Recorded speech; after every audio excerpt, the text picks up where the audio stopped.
মুরাদ ভাই, আপনারা এলাকাত দেখছি ওই কতদিন ধরে বাক্কা লেখালেখি ফেসবুকও যায় ঝামেলা চলে। আপনার আওয়াজ সম্বন্ধে আপনার ধারণা কিটা? এটা তো যদি আপনি একটু কইতা সবচেয়ে বেটার হইল। আসসালামু আলাইকুম।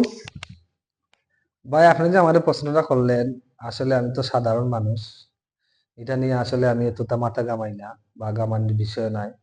দেশে অনেক মানুষ আছে, তারা এই যে আমাদের আওয়ারের মধ্যে একটা সৌর প্রকল্প এসেছে, এটা নিয়ে বহুত আন্দোলন করতেছে বা মিছিল মিটিং করতেছে। আর দেখতেছি যে এখন বর্তমানে যে আন্দোলনকারী যারা ছিল, তাদের মধ্যে মাত্র একজন মানুষ আছে এখন পর্যন্ত টিকা। এর মধ্যে এর ভিতরে যারাই আসছিল না কেন, যারা কোম্পানিটা নিয়ে আসছে ওরা আর অনেক টাকা পয়সা আছে, তারা টাকা পয়সা দিয়ে লোকগুলোকে সরিয়ে ফেলছে। বা এই যে কোম্পানিটা আসছে, আমি দেশের মানুষের জন্য এটাই বলবো যে এই যে কোম্পানি আসছে, আমাদের এলাকার মানুষ, অধিকাংশ মানুষ অশিক্ষিত। আমাদের এলাকার মানুষ কৃষিকাজ ছাড়া আর কিছু করার উপায় নাই। যে আমাদের এলাকায় বড় ধরনের কোম্পানিও নাই যে কোম্পানির ডিউটি করবো, বা শিক্ষিত মানুষ হইলে অন্য অন্য জায়গায় গিয়ে চাকরিও করতো। এগুলা করার কোনো পথ নাই, এক কৃষির উপরে নির্ভর। কৃষি ক্ষেত হইলে জীবিকা চালায়, বাচ্চা কাচ্চা লইয়া চলে।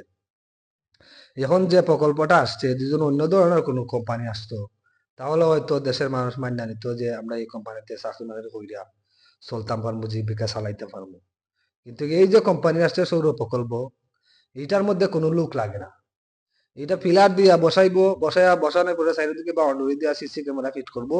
সিকিউরিটি বাস জাস্ট 4-5 জন মানুষ থাকবো সিকিউরিটি, এই কাফি। আর কোনো মানুষের প্রয়োজন নাই। তো এই যে আমাদের এলাকার মানুষ কৃষকের উপরে যদি এই কোম্পানিটা হয়ে যায়, তো এলাকার মানুষের কি উপায় হইব, কি হইরা খাইব?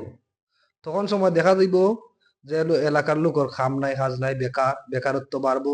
তখন সময় দেখা যাইব যে এলাকার মানুষ, যুবক যারা আছে বা যারাই আছে না কেন, হয়তো পরকীয়ায় লিপ্ত হইব, আর না দুর্নীতির দিকে যাইব, মাদকে আসক্ত হইব। কেউ মাদক ব্যবসা করব, মাদক চোরাচালানি করব, এইগুলা দুর্নীতি বাড়বো। তো আমি এটাই দেশের মানুষের কাছে বলতে চাই যে আপনারা দেশে যারাই আছেন না কেন, এখন একজন আসছে, সবাই মিলে এটার বিরুদ্ধে প্রতিবাদ জানান। হয়তো আজকে আন্দোলন করতেছে যারা করছে, যা প্রতিবাদ করছে, এটা কাজ হয় নাই, ভবিষ্যতে কাজ হবে। আর এটা শুধু খালি আতানকিরির কোনো বিষয় নাই। এখন হয়তো আতানকিরির এরিয়ার মধ্যে করছে। এই যে প্রকল্প আপনারা দেখতে পাবেন ইউটিউবে চার্জ মাইরা, এটা চায়নার প্রকল্প, চায়না থেকে নিয়ে আসা হয়েছে। আর এই প্রকল্প হয়তো এখন অল্প কিছু জায়গা নিয়ে বসাইছে, ধীরে ধীরে তারা বিরাট আকার ধারণ করবে। ধীরে ধীরে তারা আস্থা আওড়ে গিলে নিব। বুঝছেন, এই সৌর প্রকল্প করতে গেলে অনেক জায়গার প্রয়োজন হয়। শুধু আতানকিরি বিষয় না, তো আমি বলবো আগে ইউনিয়ন মানুষ, এরপরে তোমার শতক, খাগাবলা বাজার, সদরঘাট, হিলরখান্দি, খাইস্তগ্রাম, ফানুন্দা, শতক, যারাই আছেন না কেন সবে মিল্লা এটার বিরুদ্ধে আন্দোলন চালায়। তারা আস্তে আস্তে জায়গা কিনতেছে। আর তারা যদি মনে হইলেন আপনারা যারা এখন এটা নিয়ে কথা বলতেছেন না বা মাথা কামাইতেছেন না যে আমরা জায়গা বেচতাম না, আমরা জায়গা আপনি কোনো আর কোম্পানি দিতে পারবো না, এইটা ভাববা ধরুন বসে থাকেন, তাহলে এটি হলো বুকামি। আপনার লাগা জায়গা ধরুন কিনিলাই, কিনার পরে এখানে বাউন্ডারি দিয়ে লইব, বিদ্যুৎ বসাই দিব, তখন আপনার যাতায়াতেরও একটা অসুবিধা হইব, আপনি যাইতে পারবেন না। এর জন্য আমি দেশের মানুষকে বলবো এটা নিয়ে প্রতিবাদ জানান, যে দশে মিলে করি কাজ, হারে জিতি নাহি লাজ। আজ ধরুন 10 জন মানুষ খারাপ হয়, আমি আশা করি যে এই প্রকল্পটা বন্ধ হয়ে যাব, সরকারে উঠায় নিব না।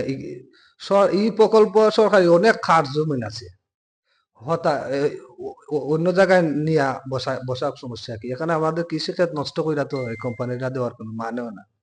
আমি জানি না ওরা কি দেখাইয়া যে সরকার থেকে এই অনুমোদন আনছে। এরা অনুমোদন আছে নি না নাই, এটাই সঠিক করে আমি কইতারতাম না। আমি আশা করি যারা দেশে আছেন শিক্ষিত মানুষ, এগুলা বুঝেন, তারা গেছে গিয়া জিজ্ঞাসা করবেন যে তারা অনুমোদন আছে নি না নাই। বুঝছেন, কারণ আমাদের এলাকার মানুষ তো অধিকাংশ মানুষ অশিক্ষিত।